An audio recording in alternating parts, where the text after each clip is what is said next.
we begin with one of the matches on Saturday, Chelsea taking on Wolves. Let's hear from Wolves caretaker manager Steve Davis, but first, Graham Potter.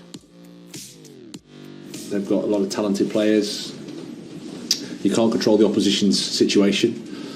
So you see the games in the Premier League. The margins are so small that they've been in games. They've been, that they've narrowly lost. So we're expecting a tough game. I think historically it's a challenge playing Wolves.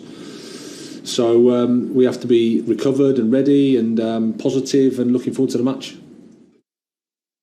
And hopefully we'll be brave in our selections. It is a chance to change things, but if you change things too much in a short space of time, it can lead to a bit of confusion. So I think we've tried to run along the same sort of lines as what's been done, but we've just added little things. We'll try to add little things and try and make a difference, get them smiling, get them enjoying. It's a difficult situation, so you've got to look at the mood. You've got to just gauge the mood first. And a difficult situation for Steve Davis as well, with the first match in caretaker charge up against one of the top sides in the Premier League in Chelsea, who it's the first home match in charge in the Premier League for Graham Potter. Are you surprised that Wolves let Bruno Lage go, Tim? No, not really. And I think, anyone who's a Premier League manager, if you lose that many games, and I think the back end of last season wasn't great either, so to start poorly as well. Look, the performances weren't too bad, just can't put the ball in the back of the net, and if they can't do that, they're never going to win football matches. So I think they've got a problem. They have some very good players there, but the balance of their squad is not great. And Diego Costa's come in, perhaps if he gets to some sort of fitness, he can help them out. But I think when you're languishing down there at the bottom end of the table, there's a good chance you might get relieved of your duties, and that's what they've done. They need to turn to a different direction now. They've got a good group of players. I don't see them struggling in the Premier League. I really think they've got the squad to get out. But they're going to be in a battle now. They've given themselves an uphill task to get out of that. I think they'll end up mid-table, but it's a tough game. They're going to Chelsea on the back of beating the Italian champions convincingly. So the confidence is rising there. I think they've got more of an idea what Graham Potter wants there at Chelsea now. And for me, they look very dangerous, Chelsea. As you mentioned with Wolves, though, Tim, they just can't seem to score goals, Sam. They've only scored 3 all season. And they don't, apart from Diego Costa, who's just come in, they haven't really had a striker. And it's a difficult time for them. How can they solve that, though? Is Diego Costa the answer? Well, he's going to have to be. And obviously the problem with that is he's not played for months either. So he's just getting that fitness up. But I don't know how long it will actually take to get that fitness up. It's a massive issue. It's not easy to play without a striker. Obviously, City kind of made it look quite easy last season, but it's different, isn't it? Slightly different, isn't it? Yeah. You can imagine who would you maybe do as a false 9 or whatever, but now they've got Neto out as well. Diego Costa is going to have to be the answer to that, but I think there might be a bit of a change of atmosphere now. I think from what I read, the few players will be pretty happy there's been a change of manager. Tomorrow is a difficult game, but that kind of, not new manager bounce, but kind of old manager going out bounce that you get, which I think Bournemouth have had as well. I think that might help them, but yeah, it couldn't be too much tougher. And the new manager, if it's going to be Lopetegui, which it looks like it might be, he's used to playing without a striker, so that could work. As Tim says, it's a bit of an unbalanced squad, it's a bit of a strange squad, but there's definitely quality there.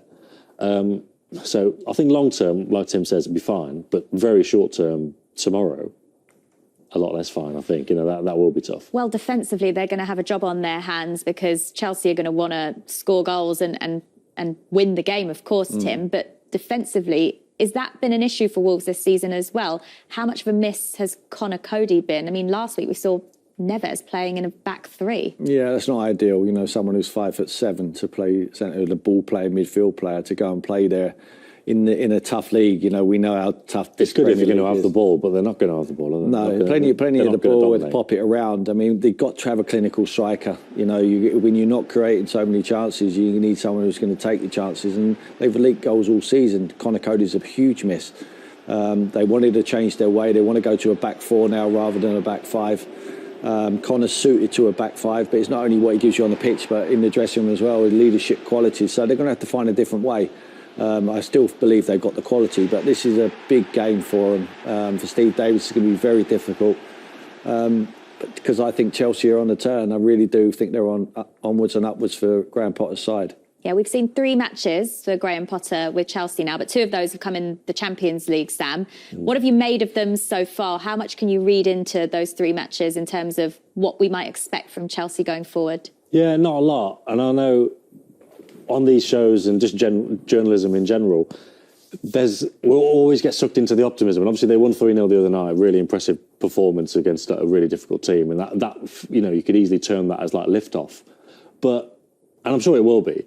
But you never quite know. It is only 3 games. The first 2 weren't massively convincing. Obviously, it's his first Premier League game at Stamford Bridge, but it feels like they've had loads already. It feels like it's been ages, doesn't it? Yeah, exactly. We had that mini break. It's been a month since he got the job. I'm sure they will be very good. I think he's a fantastic coach, and it seems like they're going to give him lots and lots of time beyond this season. And obviously now they've got a technical director coming in as well. So in terms of putting everything together, it seems like it's going the right way. But in terms of these early 3 games, it has been very up and down. And I don't want to go too far over the top just because there was a big up in the week. Because the whole story with Chelsea over the last few years is you can never really tell. No. When Thomas Tuchel was there, and even when things were going brilliantly, they were never going really, really brilliantly, were they? When they went from winning the Champions League to doing okay, and then eventually he's been sacked. So you never really know with Chelsea. And even if they did have a good season, that would probably still be 3rd. And 3rd, you can get 3rd without winning loads and loads of games like we saw last season. So there's going to be plenty of ups and downs to come. But again, as far as this weekend goes, they should be fine.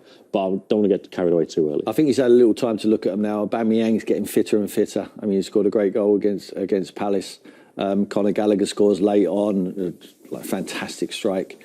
I just think the balance is correct there now. He's looking like he's going to want to play 3 at the back. Reece James has been outstanding as a wing back. He's got Chilwell on the other side. Cucurella's injured. Loftus-Cheek played in his favourite position, central midfield with Kovacic, Mason Mount and Raheem Sterling. I think if I had to pick his side, where Kante and Loftus-Cheek, there's a toss-up who will be the better one in there now. I think maybe Ruben's going to get a run of games, and I really like him as a player. Just need someone to love him, and get their arm around him. I think Graham Potter might be that man, and I think that's the way he will go forward now. He won't continue. He tinkers. He always did at Brighton. He had to. We're at Chelsea, he's got so many players. I mean, you must walk into that dressing room now. He's never had that problem. It's a lovely problem to have as a manager when you've got so many world-class players. The only problem he's had, keep the ones who are not playing happy. But if you continue to win, the players can't say nothing. No one's going to knock on your door. If the team wins, that's all he needs to do.